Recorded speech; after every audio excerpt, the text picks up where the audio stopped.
So over the last 3 years to generate almost 300 transactions just from a YouTube channel, averaging practically 100 transactions a year is crazy. And we're doing that from one lead source, and we've done that organically with zero ad spend. Welcome back, real estate rock stars, at it again. And today we have Levi Lascsak in the house. He's from Dallas, Texas. He's been an agent since January of 2021. And since then, he is a standard team leader now, and they've done 150 million in production, 275 transactions. But this dude has blown up via his niche, which is lead generation through YouTube. He has almost 28,000 subs on his YouTube channel, living in Dallas, Texas. He also has another YouTube channel now helping agents with passive prospecting, which he actually wrote a book on that. It's called Passive Prospecting, and he's giving it away to our listeners. So make sure you get that from our Toolbox Real Estate Rockstars Network.com toolbox. Anyway, Levi also has 100,000 followers on the gram. And today we're going to go deep into marketing, like the background behind marketing that I think that most agents, they think lead gen. It's not like this strategy that could be marketing. So we're going to talk about interruption versus intention-based marketing. We're going to talk about paid versus free, seasonal versus evergreen, and then things like short form versus long form. So these are all things that we're going to dig deep in today with Levi. So Levi, welcome. Thank you. Thank you so much for having me. Dude, it's going to be the best time ever. Okay, but first, before we jump into all of that, let's take us back a little bit. Like, I know you're a veteran. Thank you so much for your service.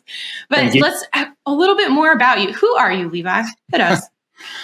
Well, I was just an old school sales guy, really, I guess you could say. So I started my sales career when I got out of the military with Valley Total Fitness with Michael Reese selling gym memberships. And that's where I learned sales. Michael Reese took me to my first Brian Tracy event. That's where I first discovered self-education, personal development, those types of things. Never even knew that existed. And so I was fortunate to discover that around the age of 21 or 22 years old.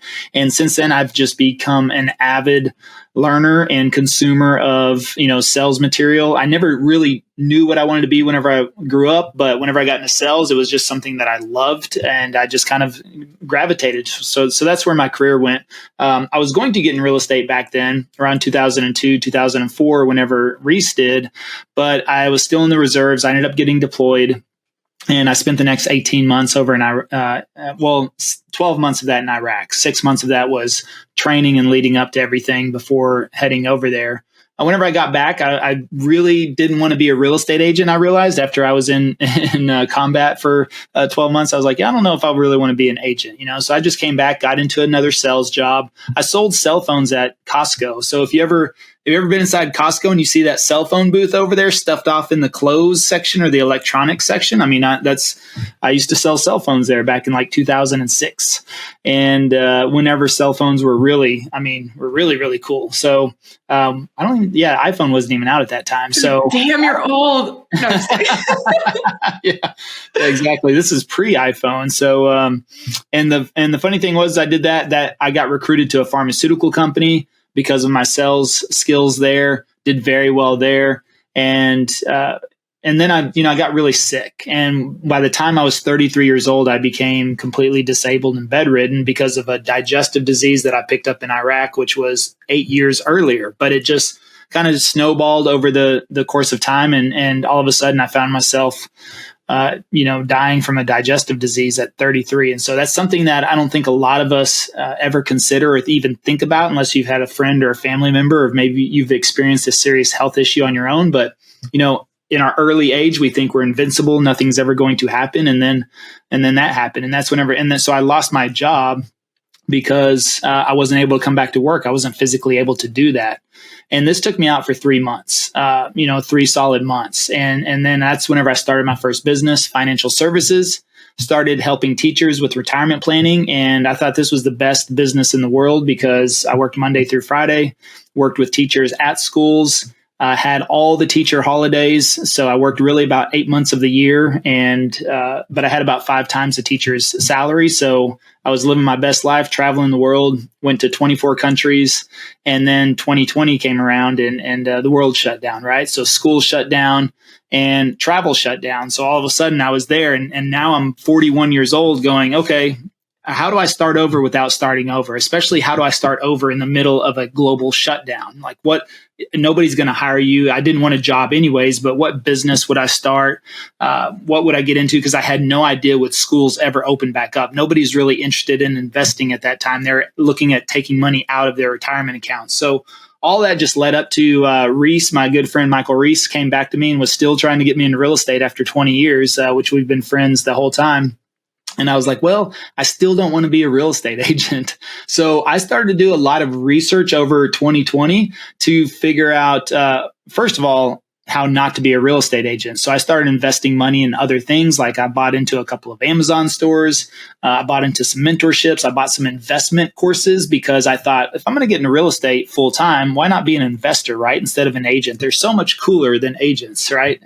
or investors. And I started going through those courses. And what I realized that every single one of the first 2 or 3 modules was teaching me how to prospect, how to cold call, how to send out postcards, or, basically you have to acquire clients or customers if you want to flip their home or wholesale it or any of these other things, right? You still have to go through that prospecting. And I'd been in sales and prospecting for the last 20 years. And I just felt like I was always starting over. Like every single day I had to wake up and the clock would reset. My prospects would reset. I would start at 0 every single day. So that got me thinking, going, okay, well, I want to do things differently right now. It's different time, different day and age. And I'm really kind of tired of active prospecting, just always chasing down the client. Like I loved sales. I loved interacting with people. I loved that belly to belly sales, but I felt like I spent 90% of my time trying to get there because I had to do the cold calling and the door knocking and, the email campaigns and I've done all that in previous businesses. So that's what really scared me to death about getting into real estate. Cause I thought, well, if I had become an agent, I don't want to have to start over doing all that stuff again. And then especially compete with a marketplace like Dallas, where there's thousands and thousands and tens of thousands of established agents and brands and everything else. And I'm going to get my postcard next to somebody who's been doing it for the last 5, 10, or 15 years. And so I just said, let me take a step back. I've got some time on my hands because nothing's going on in the world anyways during 2020. Let me do a little research. And I wanted to see if I could figure out a way to attract business. And this word attraction was just kind of stuck in my head because I always felt like, okay, I'm always chasing people. Can I bring them to me in some form or fashion?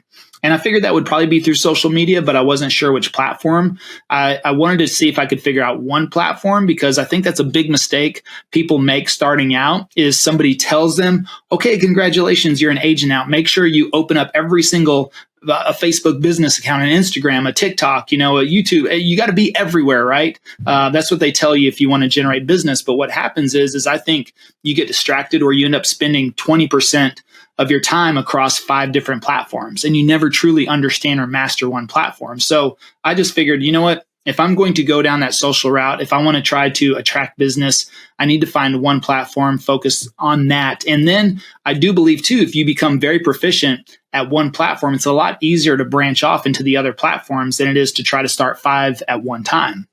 So the funny thing is that everybody was talking about Facebook, Instagram, TikTok, but none of those really set well with me and my personality. I was looking at those first just because that's where people were directing me to, but they just didn't sit well with me. And I didn't see myself involved in those platforms. And I didn't really want to be a dancing real estate agent on TikTok, So, and I didn't want to do pointy videos on Instagram. No offense to the pointy videos, but it was, it just didn't fit for me. And so YouTube was my last choice. And that's where I started to really dig in and started to research YouTube. And that's whenever I started to understand, well, YouTube's really a search engine versus a social media platform. And so I thought, okay, that makes sense to me. Plus, if I start out on YouTube, my friends or family are not going to know about it, right? And then I wasn't going to become this real estate agent at 41 years old and then have to tell everybody, hey, by the way, I'm a real estate agent now. So make sure if you're going to buy, sell, or invest, you choose me. I didn't want to do that, right? So So I thought, well, I can kind of like be a secret agent on YouTube. Maybe I can just create content. And if I can attract buyers and sellers versus my friends and family, well, maybe that could be a different avenue. And so I started to really dig in on YouTube. I like to call it hyper learning, which I believe in this day and age with the internet, with blogs, vlogs, YouTube, Google, Amazon, ChatGPT, everything out there, you can hyper learn any subject in 60 days. And so I studied YouTube over the next 60 days. I didn't watch Tiger King during 2020. So I just, instead of spending time watching Tiger King, I researched YouTube. And so after about 60 days, I felt like I had a good understanding of the platform, what to do, how to create videos, how to structure videos. When should I schedule? When should I publish? How often should I publish? I basically had a business plan at the end of 60 days of everything I wanted to do over the next 6 months. And I think that's another mistake people make is whenever they start out on social, it's very admirable to get started. I mean, I do appreciate that. And I do appreciate people that have the courage that just press record and go for it. But at the same time, I think you're better served to truly understand a platform first, build a business plan, not in the sense of analysis paralysis, but actually learn some things, study, build out a business plan, and then execute from there. And I think you can do that within a 60-day time frame, very manageable, and have a really good understanding, and then take it from there and then go all in on that. I still, to this day, after 3 years, have not really ventured off or tried to grow my Instagram or TikTok. I mean, I post on there, but I've never studied Instagram platform. I'm still studying YouTube. I don't feel like I've mastered YouTube or understand it 100%. I'm still digging in and learning new things every single day. And so if I step away and start trying to study other platforms, I'm just concerned of losing that grip there on YouTube. So I'm just trying to be the best I can possibly be at one platform and go all in there. And so far, yes. Now, those numbers you gave at the beginning is just from our YouTube channel. So it doesn't even count our sphere of influence, our referrals, everything else that's going there. So over the last 3 years to generate almost 300 transactions just from a YouTube channel, averaging practically 100 transactions a year is crazy. And we're doing that from one lead source. And we've done that organically with zero ad spend. Here's a quick commercial break from our sponsor, Ryan Pineda.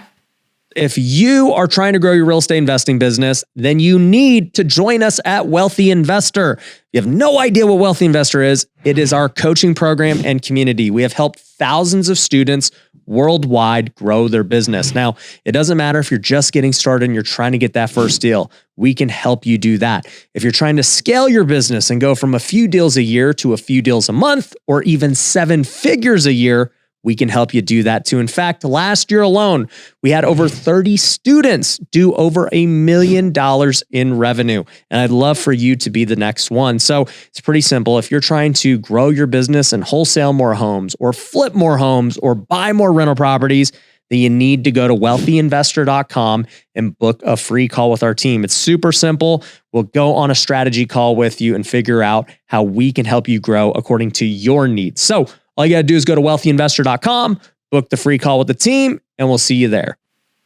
Now back to the show. When you are, so I'm totally with you about the business plan, thinking through, understanding a platform, love all of that. I'm thinking of it though from an agent listening.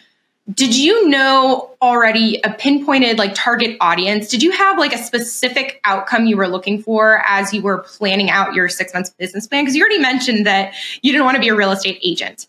Yeah. And yet you have this living in Dallas, Texas channel. So was it a referral business from the get-go, or what was the strategy?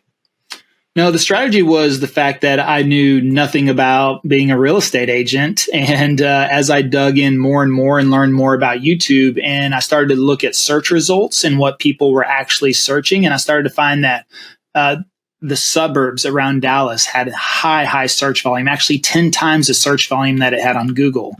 And that people were searching that more than 10 tips to buy a house, something like that. So I could read about a VA loan or an FHA loan and then regurgitate that on a video but it also didn't feel authentic to me because I had never helped anybody buy a home, and get a VHA loan, or a FHA loan, or, so, I mean, I've done VA loans myself, but again, I just, teaching people about real estate or why I'm such a great real estate agent didn't seem authentic to me because I hadn't done it yet. So, but I've lived in Dallas for 20 years. And so that's what led me to think, okay, well, if I just talk about Dallas and the neighborhoods and the suburbs, maybe people that are searching for that information, looking to move, around the area or in the area, will find that and they'll find it helpful. Maybe I become their agent by default. And so that was really the thought process behind it. It was actually in my videos, I don't even say I'm a real estate agent. I think people just understand that by default. I never really introduce myself as, hey, I'm Levi, your local real estate agent. No, I just say, hey, if you're thinking about making a move, give us a call, or shoot us a text. All that information is in the description below. So I have a call to action. And of course, if they go in that description, they're going to see I'm a licensed agent. But, otherwise, maybe I don't come off as that salesy real estate person or something like that, and at the same time, I may talk a little bit of stats and data, but that may be 10% of the video. 90% of the video is about the neighborhood, the area, the schools, what's it like to live there, kind of the hot spots, what's there to do there, the jobs, the economy, everything that people would typically research before they start thinking about moving into an area. And what I realized is that I started to capture people in the research phase before they've ever decided to even hire a real estate agent or a mortgage broker. So they didn't even have that, and that's the way most people think. That's what I've also realized is most people don't say, hey, honey, it's time to buy a house. Let's make sure we find the best real estate agent out there. They typically say, hey, honey, it's time to buy a house. Let's start looking at areas, right? Let's start looking at communities. Let's start looking at school districts. Let's start looking at places to be and things to do and proximity to the airport and downtown or, our job or corporations. Those are the questions they start asking. And so that's what I assumed. And when I started making that content and started calling those people, there were people started calling in. That's whenever I realized, we were capturing them in the research phase. And so we, just made content based on what people were looking for, answering those questions, fulfilling that need. And so then we became their agent by default because they spend so much time with us on video that, the video built the relationship for us. So they're coming to us with the relationship already established and they feel like they already know, like, and trust us because they've consumed so much content. And you mentioned when you were deciding between the different platforms about how YouTube is a search engine versus a social media platform, which I love. I've been big verbally on YouTube for a little while now. I say verbally because I haven't done anything with my own channel, but when people are like, hey, what should I get into? I'm like, YouTube, it's the whole thing. But could you talk a little bit about, I know in your book you have interruption versus intention-based marketing. And I think this ties into what you were saying about catching people in like the research stage, perhaps. But could you elaborate? And the reason why I want to bring this up is because I would also like to compare examples of YouTube being one type of marketing versus, X, Y, and Z being other types of marketing for agents listening, if that makes sense. Yeah, absolutely. So interruption marketing is what we've been exposed to our entire lives. And therefore, by default, we typically conduct interruption marketing in our businesses. So interruption marketing is TV commercials, billboards, magazine ads, cold calling, door knocking, all of that, right? It's interrupting what people are doing. Think about it. Typical real estate agents come into the business with not a lot of money to their name. And so that's why they usually rely on free lead generation, which is cold calling or door knocking or sphere of influence, whenever they get started, because that takes their time versus their money. But what are you doing? You're interrupting. You meet somebody at Starbucks. Okay, great. I mean, you have no idea, is that person going to be in the market in the next 2, 3, 4, or 5 years? They could have bought a house yesterday, but yet we're like, okay, hey, let me get your information. I'll put you in my database and follow up with you forever, right? Until you die. And hopefully you'll buy or sell a house from me one day down the road. So, we sit down. I don't watch TV except during football season. I definitely like to watch some Cowboys games, and I sit down and I watch a Cowboys game, and I will see sometimes the same commercial, especially with football players as the host, right? Or like State Farm's a big one. The thing is that I'm not in the market for insurance. I'm not on the market for home or auto insurance, but I will see that commercial 10 times in one football game. They're trying to sell me. And if I said, hey, like a good neighbor, you could probably finish. State Farm is there, Levi. Exactly. He's there. Right. So why do they do that? Why do you see that same commercial 10 times over? Why do they have jingles to get stuck in your head? It's because it's interruption marketing, because I'm not the vast majority of their audience is not in the market at that time. And you're constantly interrupting. Now, when I have intention to buy something, I don't need any marketing or advertising. I don't need a commercial to remind me. I will say, oh, I just bought a new car. I need car insurance. Well, hopefully they're thinking at that time that they've interrupted you so much over the last 5, 10, 20 years that you've been seeing these commercials that you're going to say, oh, I should call State Farm, right? And that's how traditional marketing works. It's the same thing what real estate agents do. I'm going to send so many postcards that maybe one day, a year, 2, 3 years down the road, you'll buy from me. If I'm calling you, none of us like to get phone calls in the middle of dinner, because it's interrupting what we're doing. And most of the time, no, I'm not in the market for a new car warranty. My warranty didn't expire. I just got a car yesterday. How could my warranty expire? But they still do that because clearly it works. Now, intention-based marketing, think about this. When it comes to real estate, do you believe people become intentional when they're ready to buy or sell a home? And if that answer is yes, then you would say, okay, why not just put myself in front of those people instead of chasing down every other person that I come in contact with, or making 100 phone calls a day? Because if you cold call, the numbers. You have to make 100 phone calls to maybe get 10 people on the phone, to maybe get 1 or 2 that actually give you the time of day to have a conversation. And then those are good numbers. Yeah, those are good numbers, right? But when people go onto YouTube and they start searching, hey, what's it like to live in Dallas? Those types of things, guess what? They're intentional. They're researching. They're looking for that information. And so that's why our contact to contract, out of all those transactions, almost 300 transactions from YouTube, our contact to contract is 51 days, meaning the first time somebody ever reaches out to us, we typically get them under contract in a 51-day time period, because that's how intentional they are. It's not like we have to follow up with them, for 12, 18, 24, 36 months. They're coming to us. And whenever they call us, guess what? They're taking that step.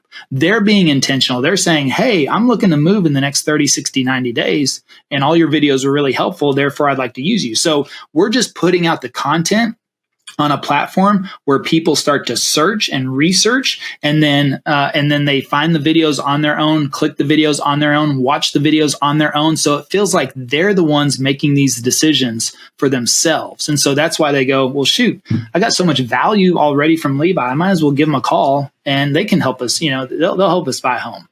And so that's the difference between interruption versus intentions. That interruption, you typically have to go through the numbers. You either have to have a big budget, or you have to have a lot of time to run through the numbers. If you're doing this through paid, like postcards, that's why no agent comes into the business and just starts sending out 1,000 postcards a month, because it's expensive, and you've got to go through the numbers, right? Because you've got to interrupt people's mailbox over and over and over and over and over and over again for hopefully one day. Actually, Mike Reese told me he used to postcard so much that a guy finally called him and said, I could wallpaper my bathroom with all your postcards, so that's why I'm calling you. But guess what? He probably spent, if you wallpapered a bathroom in those postcards, that probably cost $2,000 or $3,000 worth of postcards to do that. And that's what it could take to acquire a customer. So here we're creating content.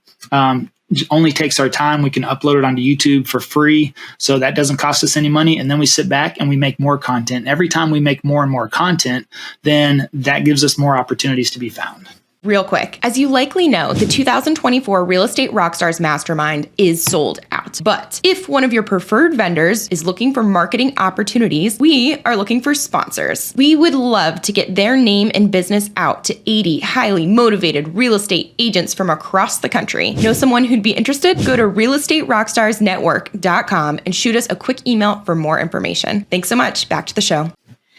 And this is something that I also love about SEO in general. Like I've thought a lot recently about marketing and different forms of marketing. When I first got into real estate, like I had a big network through the military, and I had a lot of referral based. So my initial interactions in the real estate industry were all warm.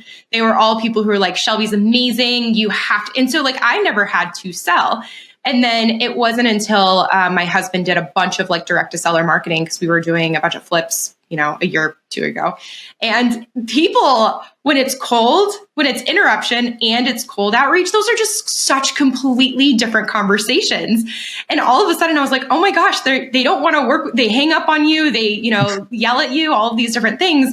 And so because of those experiences, I've had more and more thinking about the type of marketing that I believe in. We are dabbling with SEO because Drake likes to write blogs as if it's me, which is a whole nother story. But I love the idea of YouTube because it's not only, like you said, the search engine, but also that nurture process of people falling in love is not the right term, but it's the same idea. It's like they are becoming a friend with you and you don't even know they're watching. And it's beautiful. But a question though, because one of your chapters in your book is paid versus free. And I'm big on nothing is free in this world because you're either paying for it with money or time. And so can you talk to us a little bit about, I understand the concept paid versus free, but like, what is the time commitment that it looks like for you to start this channel? Well, on that note, I wrote that chapter just to do comparison for people that have run Facebook ads or things like that, because that's what most real estate agents, if they get into online advertising, they'll typically go down the route of Facebook ads. Well, I believe the stats were in there. It takes on average 9 months, for conversion, and the conversion rates are between 1% now or less on Facebook. So still, you could do an ad on Facebook, get 100 leads in a month, but you may convert one of those, and that may take up to 9 months, which would mean you'd have to run ads for 9 months before possibly getting your first deal. And you still, guess what? You still have to call 100 of those people because they're not just going to come to you and say, hey, I loved your ad on Facebook. I'd like to buy a house. They typically submit a form and it becomes a lead form now. And you usually pay per impression when you run ads online, whether that's Google ads or Facebook ads or things like that.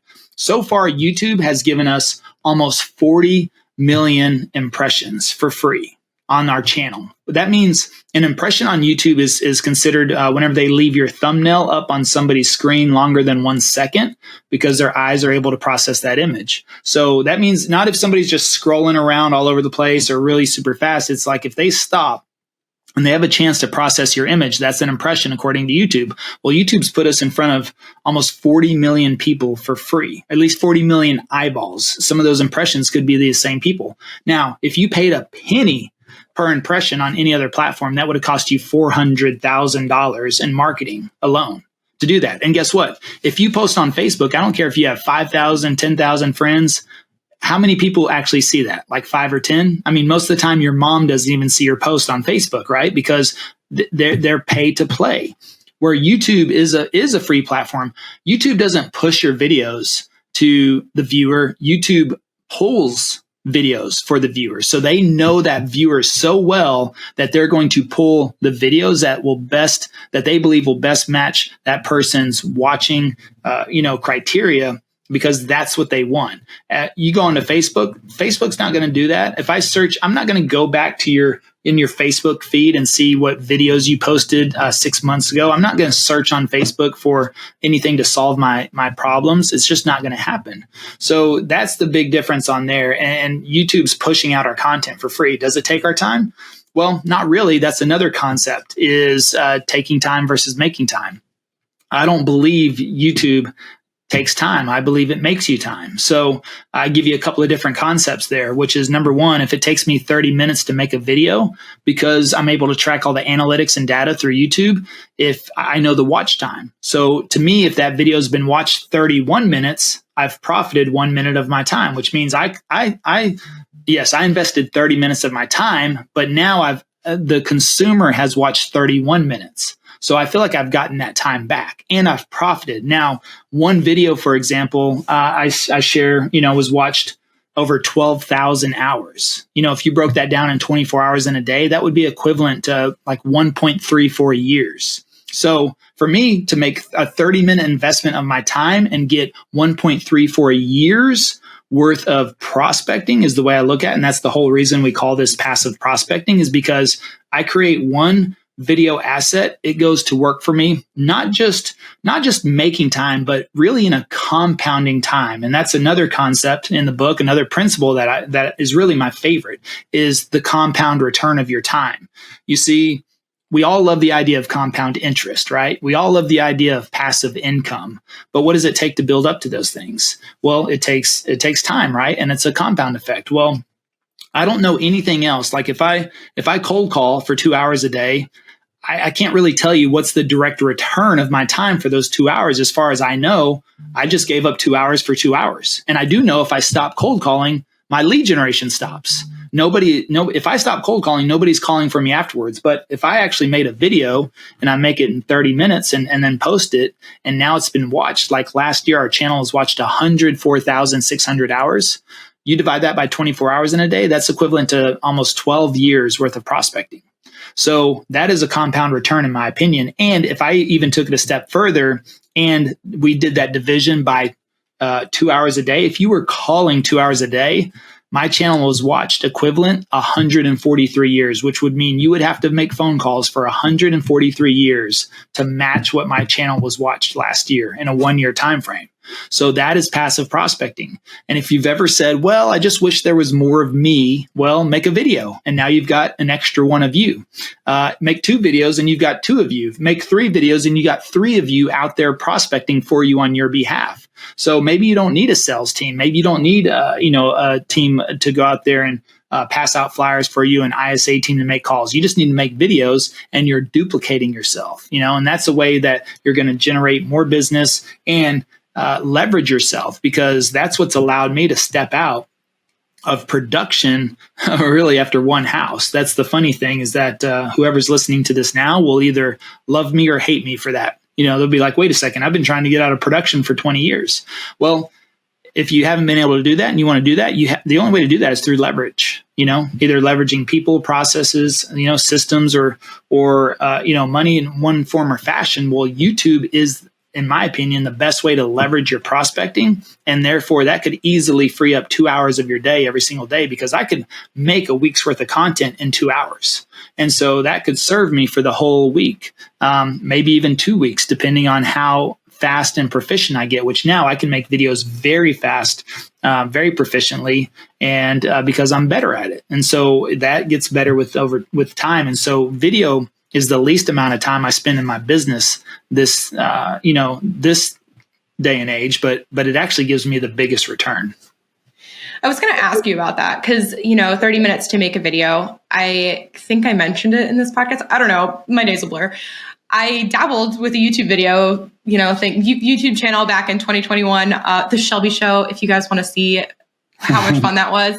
But what I struggled with was I spent a whole day, I'm not even kidding you, a day scripting, because I had the teleprompter and, people are like, oh, just do bullets and free flow. Like my brain I would just black out immediately.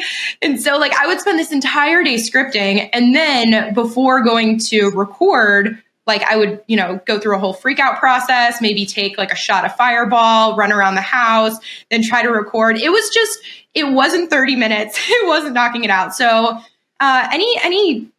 because people starting will probably be closer to me than closer to 15, 30 minutes and knock it out of the park. So were you always this way? How much of a process was it to transform? No, I mean, I would make some neighborhood videos. It used to take me 4 hours to make one neighborhood video, and I could do the same video now in an hour if I wanted to. And that's actually going out into a community, driving around, getting stuck in traffic, going to different neighborhoods to look at different price points. So there's some logistics in there now. Now, if I sit down in the office to make a video, I can pretty much do it in one take. And if I were to screw up, I just kind of start over at where I screwed up at. I don't have to start over from the beginning. So I just understand how to make videos. I understand editing and how that comes. I don't edit. I've never edited a single video, but I understand how it comes together in the process. So I'm not worried about messing up or things like that. Because I know the editor is going to take care of it. So I can sit down and literally, if I end up making a 30-minute video, it pretty much takes me about 40 minutes to do that, because I may have about 10 minutes of excess of looking at my notes or messing up or something like that. And that's it. I know all that's going to get cut out. There's going to be a little fat in the middle as well to get trimmed out. And then, I may have a 25, 26, 28 minute video out of really sitting down for 40 minutes. So I'm just very proficient now, but and that's the thing. I mean, you got to, you can script a lot quicker now too. Yeah, you can script a lot quicker now too with AI and things like that. But I free flow. I like to make bullet points and just work from there. And that's how I make videos. Quick pause. Let's talk real estate investing. Do you want to invest but don't have the time to hunt for deals or run numbers? Or maybe you've got a bunch of investors looking for deals, but deal flow totally dried up? Well, word on the street is there's a build-to-rent company in Florida that's proven to be a great option for both realtors and investors looking for a hands-off solution with numbers that work. They build single-family homes, duplexes, and quads. They handle all of the details from breaking ground to tenant placement, then manage the rental on the back end. Plus, they're offering to pay referral fees on any business you send their way. Interested? Go to realestaterockstarsnetwork.com/invest for more information. Now, back to the show. Okay, logically, I'm with you though. I am so sold on YouTube. It's ridiculous. And even listeners right now, they're like, yes, YouTube. However, I would venture to say 99% will not do it. Is there, and I know at this point you have been in this world, you're coaching other people to do this. Why? Why do people logically, it checks all the blocks, they know they should do it. Why don't they do it? Because there will always be lazy people in the world. I mean, why? I don't know. Everyone has their own reason, but what it comes down to is, and really, maybe lazy is not even the right. I would just say you're not interested. I would say you're not interested. I think Gary Vee said that one time. He said, "You're not lazy. You're just not interested." And so maybe that's not the case. You could just not be interested. Maybe you haven't hit a pain point hard enough that is making you, do something or take a drastic change. I mean, people usually move away from pain or towards pleasure, typically a lot more away from pain. So a lot of times, the stories I hear about are people that their back was against the wall, or they didn't have other options, or they were starting out and they were struggling, or, those seem to be the ones that were most successful. I mean, I think about Preston, who's in our backyard, and he was sick and tired of Zillow leads, and he worked at the fire department. So really, every other, he had 1 day on, 2 days off. So, he said he would be in the firehouse, taking calls in the corner, because he didn't want the other firemen to see him, and he wasn't supposed to be doing that anyways. And then he'd get called out, and, all this schedule was crazy. And he just, he's like, I can't do this anymore. I've got a wife and kids, and I this is no lifestyle. Because on his days off from the fire department, guess what he had to do? He had to hustle and then try to arrange showings and do all this other stuff. And it became way too much. And then he's like, wait a second, I'm making $40,000 a year as a firefighter, and I just sold 2 properties and made $40,000. So, that's the thing, is that people usually have to have, extenuating circumstances, I guess, for the motivation to be there, because really the reason they don't do it would be they're not interested, lack of discipline, could be lazy, so there's a lot of different factors. And I know the people that do succeed with us just have a burning desire. A lot of times they're already successful. They just want to do something different or add to it. And then you have the others that are at the bottom and want to do anything they can to get, to work their way up. So it really comes down to, where they're at in their life. And if the drive is not there enough, or the interest, or they lack discipline, I mean, all of those things can hold you back. Question. I'm curious more about your current process, because, you mentioned you jot down some notes, you can knock out a 30-minute video in 40 minutes, but you've never edited. So I'm guessing you have an idea based on what you mentioned before, is you pay attention to what people are searching for in your area on YouTube. And then based on what people are searching for, you give them that video, that content. And you have ideas, you probably research, you mentioned 10% data, perhaps. You knock out the video, and then what? What is the process from you hit stop on the record until it goes live onto YouTube? So whenever I hit stop on the record? Yes, like you just recorded, you nailed it. It was awesome. What now? Yeah, so I use Trello. I use a Trello board, and we have a whole workflow built out in there. And so if I do a recording on my phone, like I just did, I will airdrop it to my computer, and I put that in a Google Drive. Then I take that Google Drive link and drop that on the Trello board. And then I have stages across Trello, like I have ideas. I have new blogs and videos. Once I've done some research on that, which I will do some initial research, that goes into new blogs and videos. Once I shoot that video and I have it ready to go, I upload the Google Drive link with all the assets in there, the videos, any B-roll, any pictures, and I move it to ready for editing. And then I have automations built into Trello, which Trello is a free website you can use, and it's a workflow system. And so you can do this for video editing, you can do it for project management, all kinds of things. Once it goes to ready for editing, that automatically notifies my editor. And so he just goes into Trello and he pulls everything out of the Google Drive and starts working on it. He moves it to in editing, and that notifies me to let me know that he's working on it. And then when he's done, he's going to move it to ready to review, which notifies me that it's ready to review. And the great thing about this is we're not texting or, WhatsApping or anything like that, to say, hey, where are we at? What are you doing? I can see on the Trello board where the video is at in the process. And then we get notified whenever it's ready for one of us to take a look at.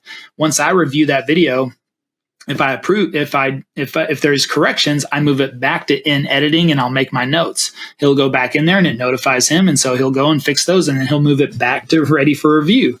And then I'll review it and I'm like, all right, cool, good to go. And then I'll just move it to like ready to schedule, ready to optimize, and then published. And so Trello, I think, is a great system. It's a great workflow, and it's free, and you can have up to 10 boards. So if you want to have a board for video editing, you want to have a board for project management, you want to have a board for listing strategy, a board for working with a buyer, contract you can do to all close. of that. Yeah.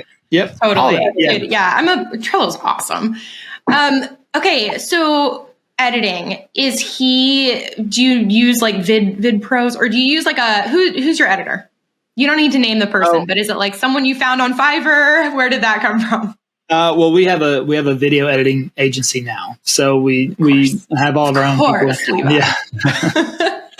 Okay, we gotcha. also help other agents with that as well. Very cool. Next question. Ready to schedule? Got it. Ready to optimize? Can you tell us what that means? Yeah, that is all the back end of filling in the blanks, writing the descriptions, optimizing the SEO, all of that needs to go into to make that video complete, because that's a huge mistake people will make is they record a video, upload it to YouTube, and they don't fill in all the blanks. They don't write the descriptions. They don't put the tags, the title, all the good stuff in there. And that's what really communicates to YouTube what your video is about. So if somebody's searching, what's it like to live in Dallas? And I have those keywords placed throughout there. I've tagged it properly. I've optimized, everything that goes in the back end. That's what actually communicates to YouTube to say, oh, well, this person is researching this based on Dallas. We should push this video to them because they're likely to watch it. So optimization is fancy word for SEO, tags, titles, descriptions, all kinds of things, file formats. There's a lot that goes into it. Is that something? So back when I was doing my dabbling in 2021, it was this like chicken and the egg thing that I went through of like, do I pick my title first, or do I shoot this video around a concept and then try to make up the title afterwards? So I guess my question is for you, do you go in with like a clear picture of the keys for optimization, or do you do the video and then plug in the keys afterwards? I think a little bit of both. I mean, there's some pretty big YouTubers out there that they will say all they do is think of title and thumbnail first. I mean, I don't know. I think of more of idea. I think of more of feedback. We communicate with our viewers. I mean, we help them buy homes, right? And so we get to know them even better. We have comments. We can do polls. I just did a poll on my channel about what's the next suburb to film based on it. And we had 300 votes on there.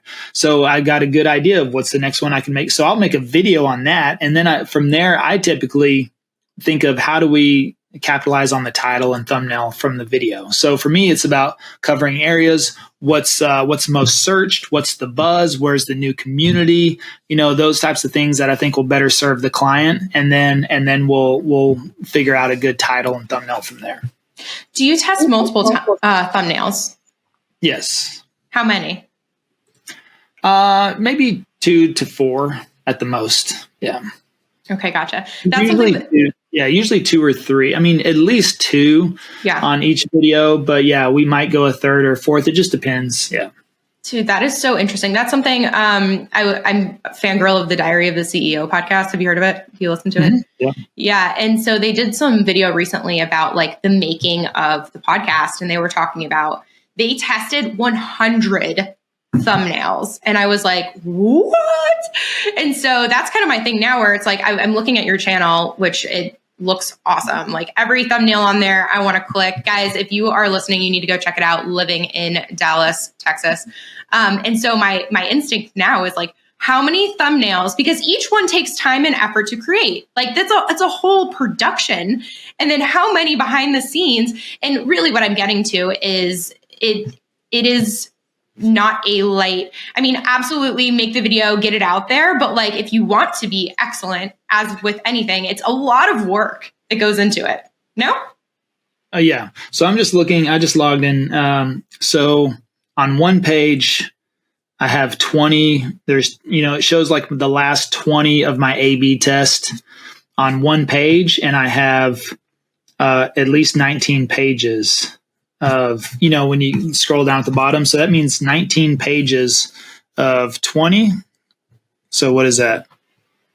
Math, Levi, not my thing. Yeah, 380. I mean, so we've done at least 380, A/B test. Yeah, for sure. Okay, I need to make sure I close this loop before we had to wrap up. So you closed one deal as an agent, and you've been focusing on building out your YouTube channel. So did you just straight away like build a referral system where it's like the leads come in? Because these people are sold on you, and then it's like, yes, here is my friend who's going to help you now. Like, I don't know. Talk me through that. Yeah, it really kind of happened by accident. And so I met my current business partner. I met him about the same time, and he didn't want to prospect and he also didn't want to make videos, but he loves showing homes, writing contracts, negotiating deals. I was like, I don't know. I've done that the last 20 years in my sales career. That's all I did was meet with clients, negotiate deals, sign contracts. I loved it. But at the same time, I was at this point where I was kind of like, I'm a little over that right now. I want to do something a little different. Plus, I'm having a little more fun making these videos. So whenever the first clients came around, the first deal actually I'd closed over the phone, never met the person, and it was with the builder. So the builder sent them the contract and they docu-signed it. So I've actually never even written a contract in real estate. So that's the funny thing. And then whenever the first clients came into town, Travis was like, well, I'll go show him around, and so he just kind of took over from there. And then the next people came in and the next people, and I just kept pushing them over to Travis, and nobody cared. Nobody said, hey, now the thing is in the beginning, I took the first 350 phone calls, emails, texts. Like I replied to every text.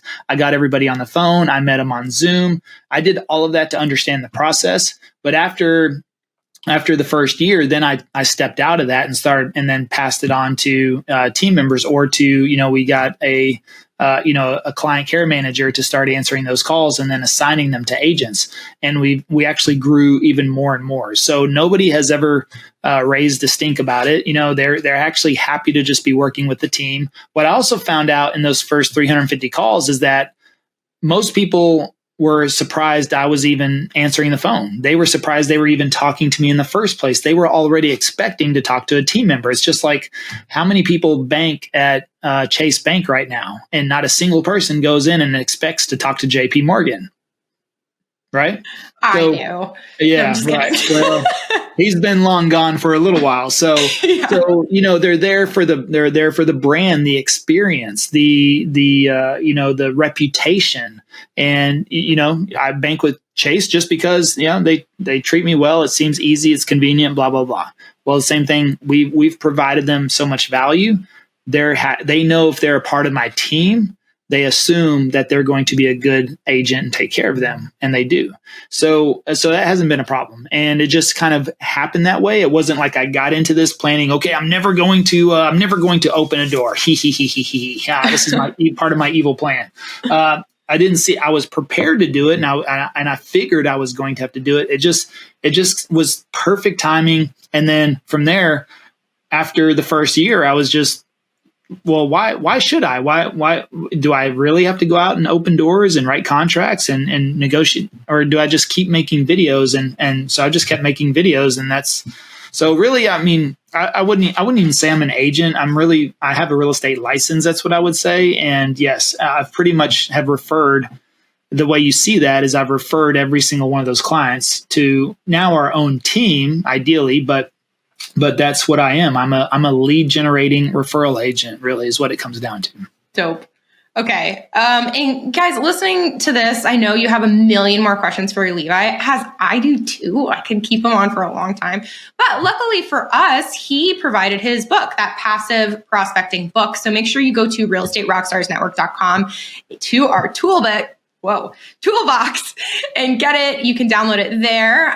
Before we head into wrap up questions though, Levi, is there anything pressing that you would like to share with our listeners? Wow. I wouldn't say it's pressing, but pressing is probably the wrong word. It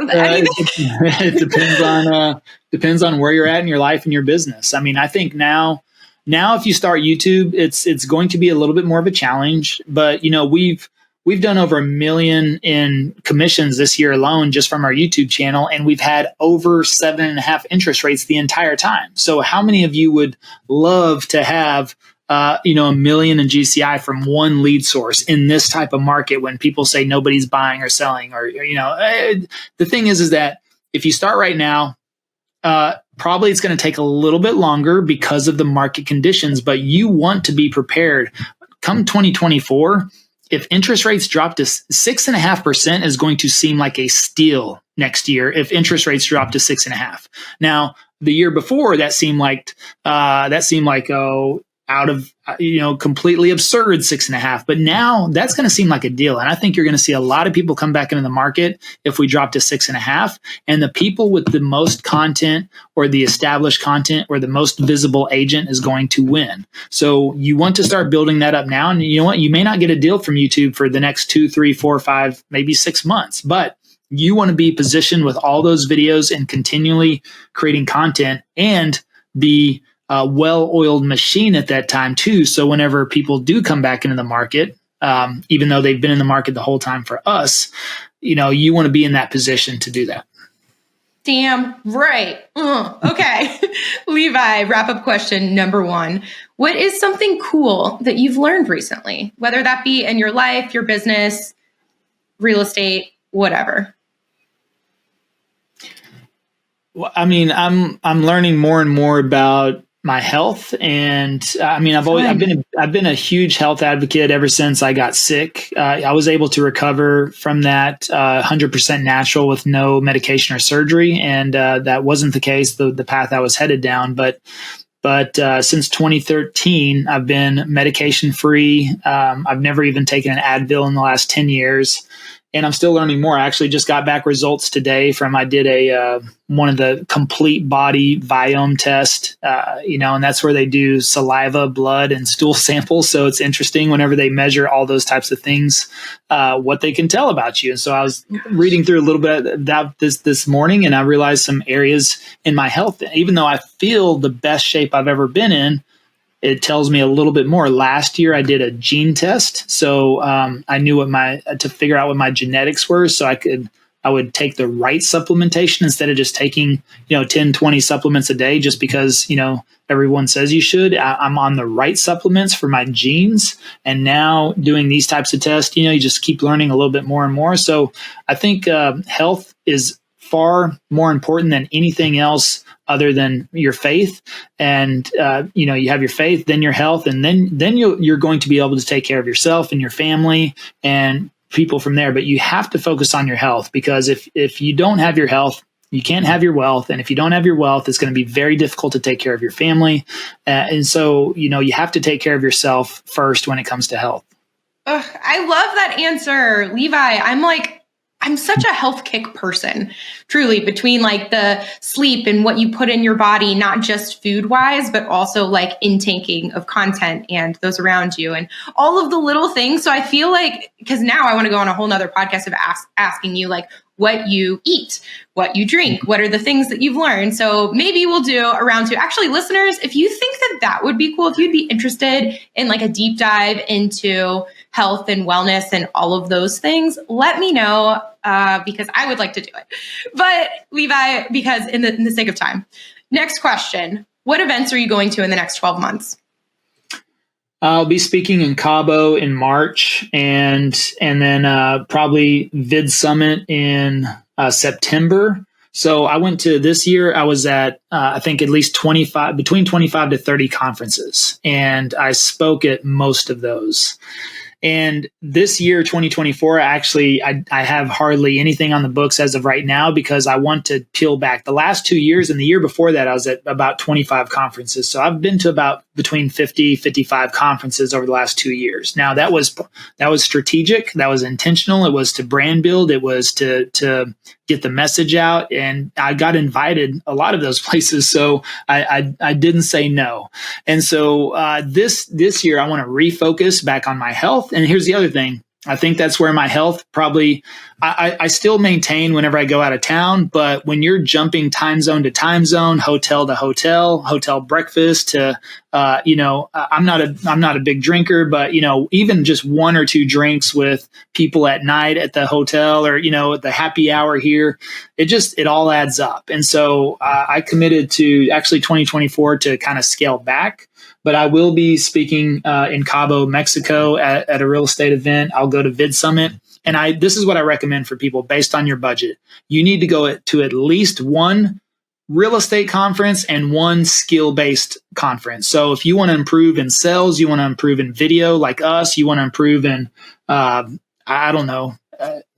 email marketing, there's a conference out there for that. So at least go to probably your major brokerage conference. You should at least go to that, and then pick at least a skill-based conference that you can go to learn to better further a skill set. So for me right now, just Vid Summit is on the books, and Cabo. I'm sure I'll get invited a lot more places, but I attended all the conferences because I wanted to learn, I wanted to network, I wanted to meet people, and some of my best relationships have come from conferences. But this year, I'm not going to go unless I'm speaking because I just want to take some time back this year, refocus on the business, and be a little bit more at home. Plus, I got a baby boy on the way. So, congratulations! Yeah. Oh, dude, I'm so with you about conferences. Though it has been a total game changer for me in a million ways. I would not be hosting this podcast if not for meeting Aaron at the Real Estate Rockstars Mastermind Conference 2021. Anyway, it's not about me; it's about you, Levi. How can listeners help you in your business? Well, you already got the book, so you got that for free. But if you want to go to book.passiveprospecting.com/free, then there you can also, we're running a 2-day event in January. And so we go over quite a bit of information in 2 days. We've run it the last 3 months in a row. It's been phenomenal. Over 1,500 agents on there. And we take 6 hours each day over 2 days and go through a huge deep dive on YouTube by itself. So that's the thing. What I learned about conferences is I have a love-hate relationship with conferences because love meeting people, love hearing all the perspectives. But at the same time, most of the time, people only get like 15 or 20 minutes to speak. And it's really difficult to really understand somebody's business or what they're doing in 15 or 20, even an hour. Even if they have an hour, you're likely not going to understand their whole business. So that's why we're like, look, we're going to create an online virtual event where we deep dive for 2 days and really dig into nuts and bolts. So if you're that type of person, go to book.passiveprospecting.com/free. You can get a free copy of the book there as well. But then also it'll prompt you if you want to get a ticket for that. Perfect. Love it. And other than your Instagram at Levi Lascsak, which is Lascsak, and the YouTube channel Living in Dallas, Texas. Is there anywhere else you want people to go to find you? Any action? Nope. We have the Passive Prospecting YouTube channel as well. So again, we talk a lot about YouTube on there. We highlight a lot of client successes. And so, I would encourage you to check those out because some of their stories may resonate with you. Perfect. Love it. Levi, this has been super fun. Thank you so much for coming on the show. Listeners, please go follow him, give him all the love, do the deep dive, the course, all the things. And of course, if you want to hang out with me and the owner of the show, we are The Shelby Show and Aaron Amuchastegui on the gram. We want to hear from you and hang with you. So come play on Instagram. That is it for today. Levi, thank you so much for coming on the show. And Real Estate Rockstars, thanks for listening. Thank you.